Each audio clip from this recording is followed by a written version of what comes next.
The Greater Bay Area Development Plan was promulgated 5 years ago. What would be the most important accomplishment?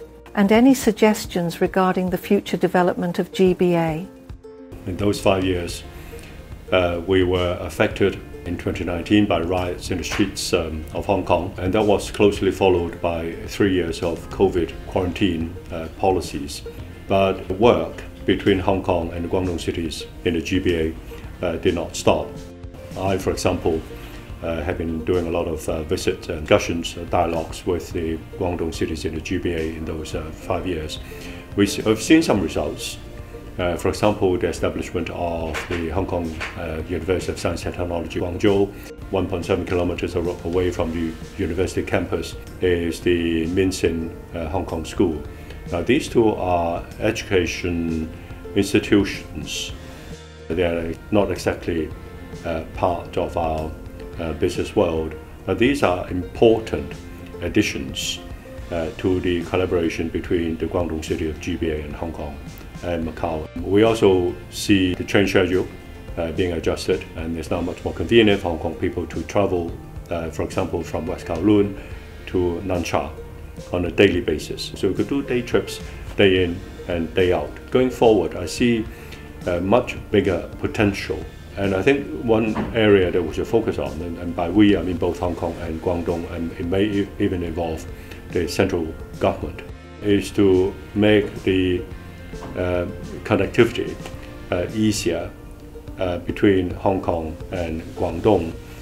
For example, by simplifying the cross-boundary inspection procedure between Hong Kong and the mainland at the mainland end of the Hong Kong-Macau-Zhuhai Bridge.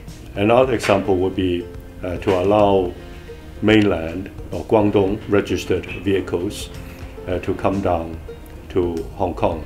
Guangdong licensed private vehicles that do not have a Hong Kong license on the vehicle to be driven over the bridge to Hong Kong.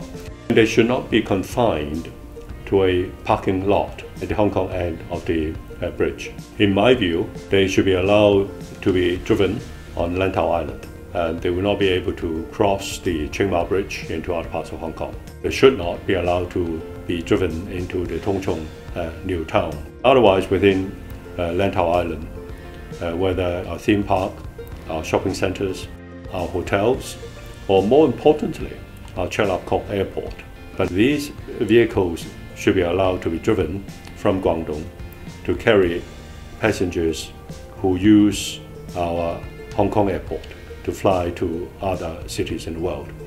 Can you tell us more about your ideas of GBA cards?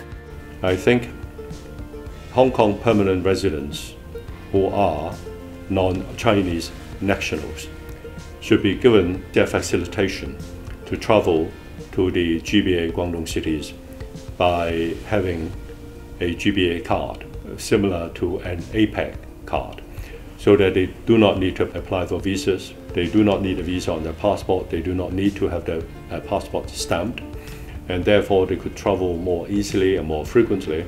I imagine for some of them in the near future, they would like to travel on a daily basis while maintaining their residence in Hong Kong. So these are just a few of the many examples that every one of us could think of.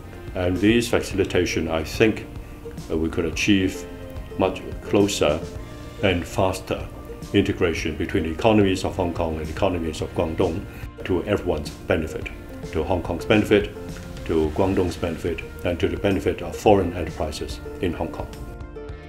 Regarding the Belt and Road Initiative, any additional suggestions on Hong Kong's roles and participation? And how can Hong Kong people engage in people-to-people connectivity under the BRI?